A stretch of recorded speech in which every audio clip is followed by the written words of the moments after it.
This is Avens O'Brien for Quit Yer Bitchin. The truth about Easter.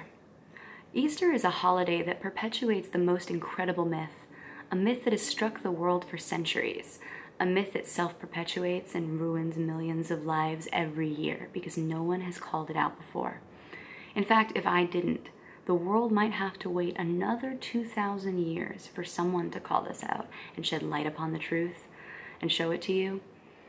The truth about Easter? No, this isn't about zombie Jesus. That's another video altogether. This is about bunnies.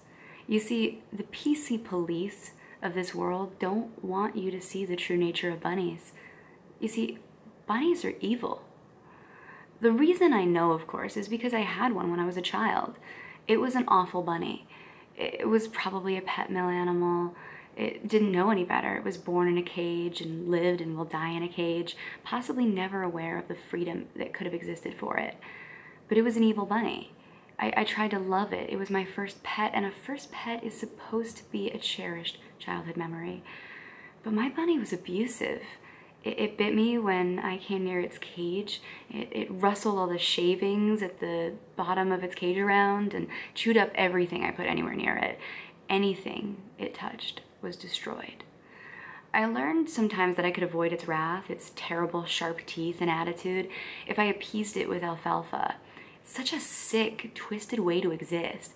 Bunnies are by their very nature cute, yet they abuse it. This bunny refused to act cute. It used its cute bunny privilege to bite me unless I fed it alfalfa, when it would suddenly be kind as long as I was useful, and everyone else would say, "Oh, it's so cute," but I knew the truth. I still have scars on my hands from where it bit me. This is why bunnies are clearly alfalfa-based parasites. I had the bunny for a long time. I wouldn't harm it in any way. I do subscribe to the non-aggression principle. When I was able to, I cut it out of my life. I still get letters sometimes from the people I left it with asking when I'm going to pick up my bunny. I did everything I could to remove myself from my bunny of origin. Debooing was the best thing I could have ever done. It's really interesting, though, how much I've learned as I've gone out into the world. You see, I am adamant about how much I believe, how much I don't believe in the myth of bunnies. My experience makes me want to ensure that nobody else endures the same treatment by a bunny. So I talk about it a lot. I post videos and talk at conferences even. It's amazing when you put yourself out there, you find so many people who feel the same.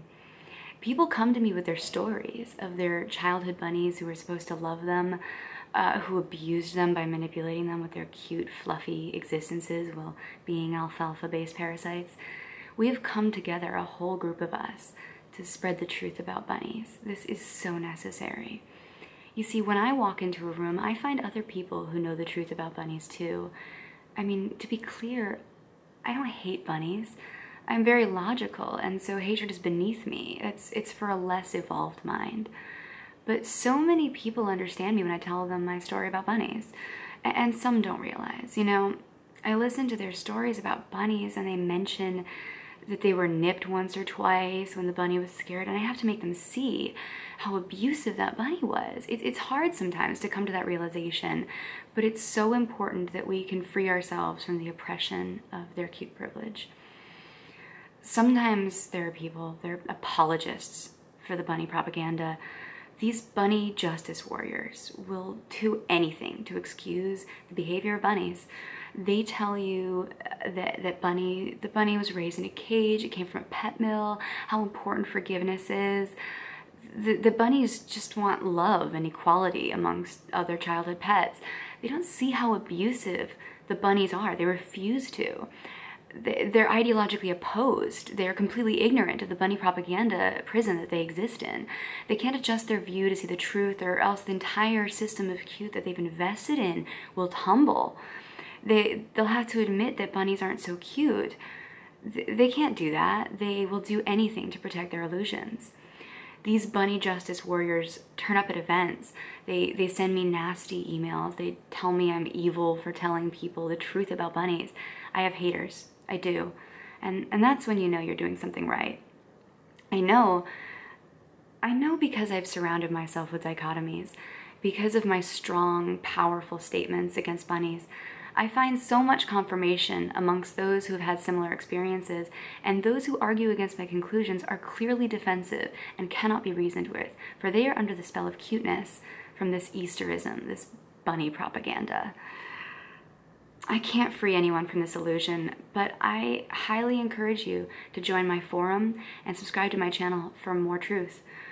Take the reality pill and see through the mask of fur, see the rodent with teeth, the alfalfa-based parasite you know is there. Do not accept the lie. Do not be a slave to the cuteness. Deboo.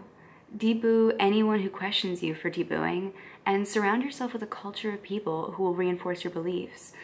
That is when you can truly be free of the myth of Easterism, of bunnyism. Only you can free your mind by subscribing to my channel and by sending me money. Thank you.